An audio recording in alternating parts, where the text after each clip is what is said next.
1 year ago today, I had the honor of being the keynote speaker for NASA's DEIA Day, Diversity, Equity, Inclusion, and Accessibility Day, March 27th, 2024. There's my picture right there. This was the poster that was set up all across the campus, kind of advertising this amazing day. I started off the day and had an opportunity to talk about the table of diversity. We ended up creating a NASA specific version of the table of diversity. Got tons of cool NASA swag. They had panel discussions, breakout sessions, they had games, they had food trucks, they had a mariachi band. It was a really, really fun day and really set the tone for what this event could be year after year after year. So it was an honor to be the first, person outside of the organization to come in and keynote this day. And gosh, just not even a year later to think about how the folks that I worked with to make this day possible, the folks at NASA who orchestrated this beautiful event where we celebrated everyone, recognized so many people and their experiences, they're gone. They were terminated. And the contract that I had to continue doing this work with NASA was eliminated.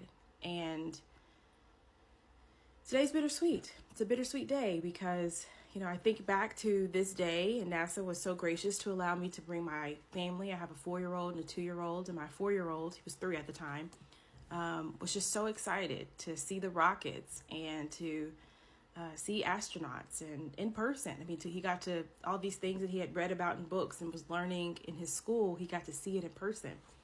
So some seeds were definitely planted for him on that day. But yeah, I was the keynote speaker for this Diversity, Equity, Inclusion, and Accessibility DEIA Day, and it was fun. And I'm actually going to show some of the other things that I received and experienced as part of this.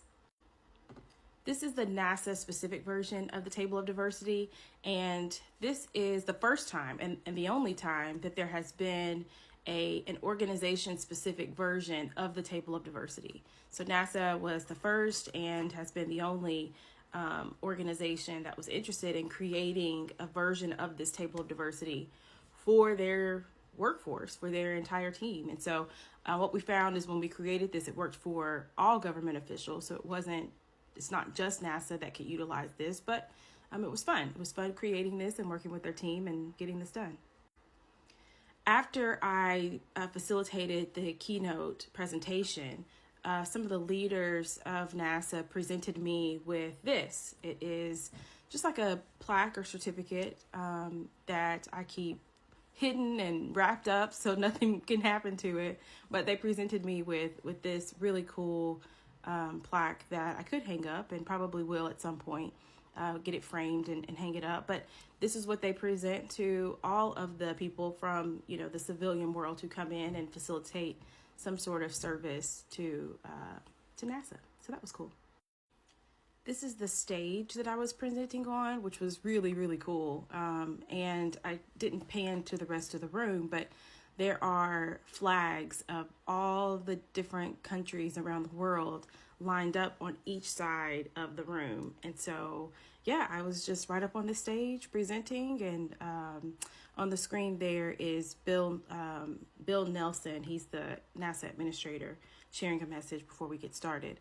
But yeah, it was really cool to be on this stage and kind of have that as the background, but really cool room. And then we streamed it so that if folks couldn't attend in person, they could attend virtually. So that was really cool.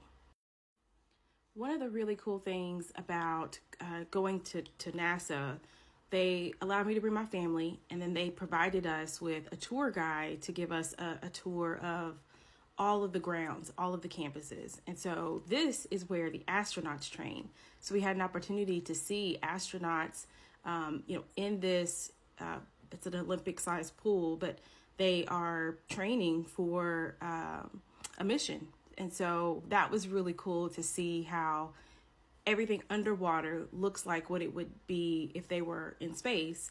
and then they spend hours and hours and hours, going underneath the water and practicing different things, like if they have to fix something or if they have to, carry something. I mean, they do everything here that they would have to do in space. So we were able to watch them do that for a little bit. And so that was really cool to see the astronauts train, but then to also see all of the support that they receive, and just to kind of see what it looks like, because I guess I never really thought about how do astronauts train, and this is it.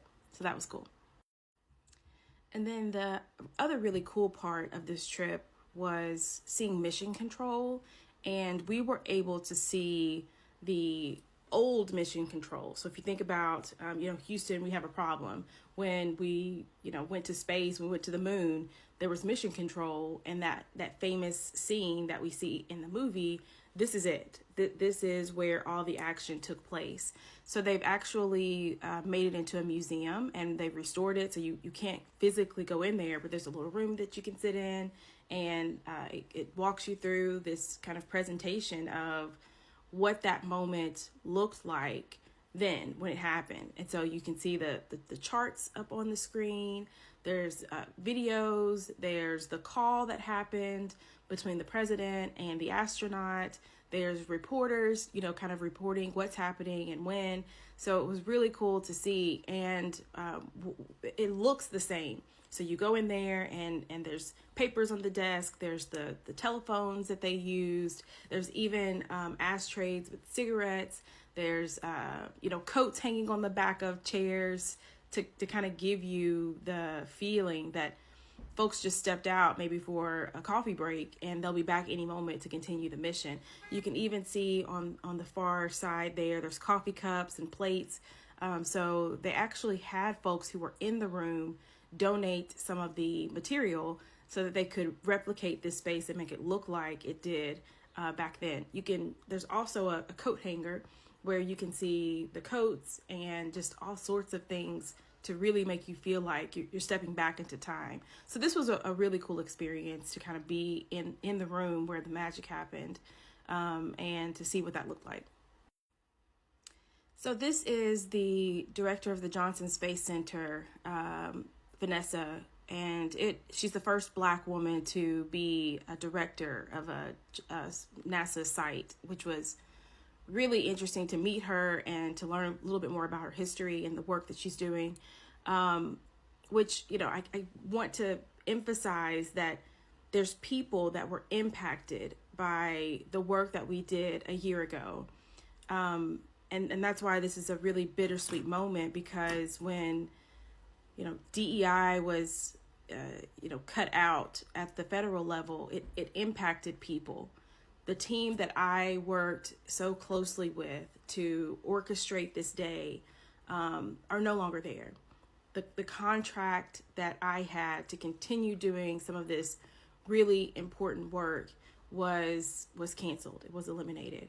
And so when I think about today, I think about all the things that I just kind of walked you through in the pictures that I showed, but I also think about the people who were so instrumental in not just this day, because this day was to recap what has happened and to create some momentum for what was about to happen. But to know that there was this high this day a year ago, and then January of this year that team is not there. It's hard. It's hard to think about. It's hard to deal with. It's hard to cope with. It's just hard.